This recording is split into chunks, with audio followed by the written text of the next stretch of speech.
DK Suresh ಕೊಟ್ಟ ಹೇಳಿಕೆ ಸರಿ ಇದೆಯಾ? ಅವರ ವಿರುದ್ಧ ಯಾಕಿಲ್ಲ ಎಫ್ಐಆರ್ ಅಂತ ಪ್ರಶ್ನಿಸ್ತಾ ಇದ್ದಾರೆ ಈಶ್ವರಪ್ಪ.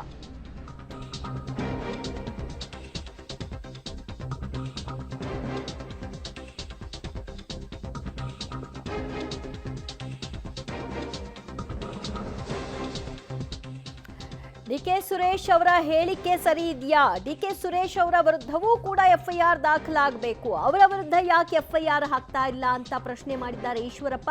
ಡಿಕೆ ಸುರೇಶ್ ಅವರನ್ನ ಗುಂಡಿಕ್ಕಿ ಕೊಲ್ಲಿ ಅಂತ ನಾನು ಹೇಳಿಲ್ಲ.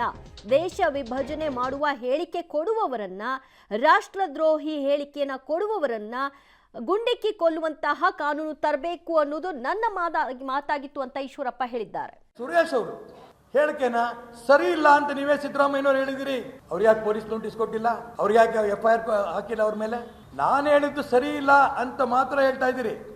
ಆದರೆ ನಾನು ಗುಂಡಿಟ್ಟು ಡಿ ಕೆ ಸುರೇಶ್ ಅವ್ರನ್ನ ಕೊಲ್ಲಬೇಕು ಅನ್ನೋದು ಹೇಳಿಲ್ಲ.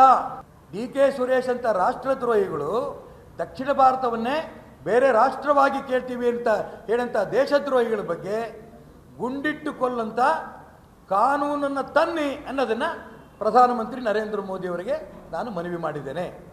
ಇದಿಷ್ಟು ನನ್ನ ಅಭಿಪ್ರಾಯ.